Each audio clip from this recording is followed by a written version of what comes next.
ഈ ഹക്കീമിലേക്ക് വരുമ്പം ഹക്കീമിന്റെ ഒരു കഥാപാത്രങ്ങളുടെ അല്ല ഞാൻ ശ്രദ്ധിച്ച് കേൾക്കണം. ഞാൻ നോക്കിയപ്പോഴേ ചേച്ചി ചേട്ടൻ ദൈവം ഞാൻ പറയുന്നത് ഇതിൽ പ്രശ്നമുണ്ടോ?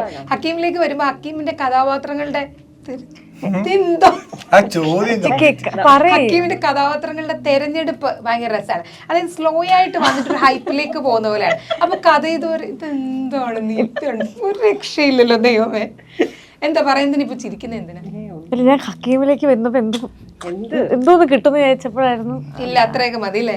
അപ്പൊ ഈ കഥ ഇതുവരെയുടെ കഥയുമായിട്ട് വിഷ്ണു വരുമ്പം എന്തായിരുന്നു കഥ ഇതുവരെ എക്സൈറ്റ് ചെയ്യുന്ന ഒരു ഫാക്ടർ എന്തായിരുന്നു? ഉള്ളത് പറയണം. വേറെ പണിയൊന്നും ഉണ്ടായിരുന്നില്ല, അതുകൊണ്ട് എടുത്തു. സെലക്ട് ചെയ്തതല്ല സത്യമായിട്ട്.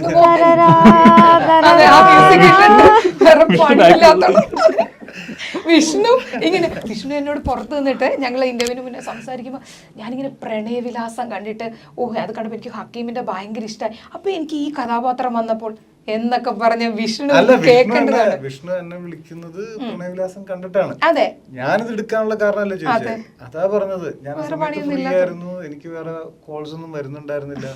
ഞാനത് 3-4 മാസം വെറുതെ ഇരിക്കുകയായിരുന്നു. അപ്പോഴാണ് വിഷ്ണു എനിക്ക് കഥ കൊണ്ടുവരുന്നത്. സംഭവം നല്ല സബ്ജക്റ്റ് ആണ്. എനിക്ക് ആകെ 7 ദിവസത്തെ ക്യാരക്ടറേ ഉള്ളൂ.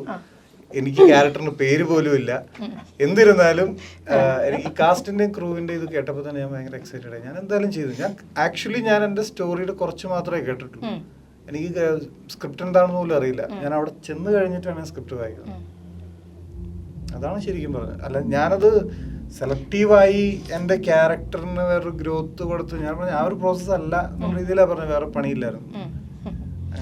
അല്ലെങ്കിൽ എന്തെങ്കിലും ഇപ്പൊ നമുക്കൊരു വേറെ പണിയില്ലെങ്കിൽ കൂടിയും സിനിമ എന്ന് പറയുമ്പോൾ എനിക്കറിയാം, ഞാൻ ഹക്കീമിനെ നേരത്തെ ഇന്റർവ്യൂ ചെയ്തിട്ടുള്ളതുകൊണ്ട് തന്നെ ഭയങ്കരമായിട്ട് സിനിമയെ സ്നേഹിക്കുന്ന ഒരാളാണ്.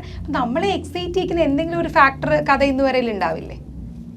അല്ല അതാ പറഞ്ഞത്. എനിക്ക് ടീമിനെ ഭയങ്കര പ്രോമിസിങ് ടീമാണ്. കാസ്റ്റ് ഭയങ്കര രസമായിട്ട് എനിക്ക് തോന്നി. എന്നോട് പറഞ്ഞിട്ട് ഇതൊക്കെയാണ് കാസ്റ്റ്, ഇതൊക്കെയാണ് ഇതിന്റെ രീതി, ഇതൊക്കെയാണ് പരിപാടി എന്ന് എന്നോട് പറഞ്ഞു.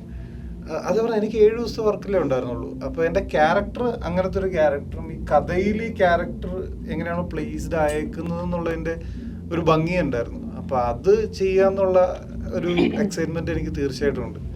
അതുകൊണ്ടാണ് ഞാൻ എടുത്തത്. ഇപ്പൊ നിഖിലയിലേക്ക് വരുവാണെങ്കിൽ ഇതുപോലെ തന്നെ വിഷ്ണു, കാരണം ഞാൻ ഇന്ന് ഒരു ദിവസം മൊത്തം പോസ്റ്റ് ആയിരുന്നു. അപ്പൊ ഞാൻ നിങ്ങളുടെ സംവിധായകനായിട്ട് സംസാരിക്കായിരുന്നു കൂടുതൽ. ക്യാമറ ചൊപ്പിയെടുക്കായിരുന്നില്ല. അത് ഓർത്തില്ല കുട്ടി അന്നേരം അതിനെ കുറിച്ച്. അതുകൊണ്ടാണ് നെക്സ്റ്റ് ടൈം ശ്രദ്ധിച്ചത്. നീ ഫ്രീ അല്ലായിരുന്നു.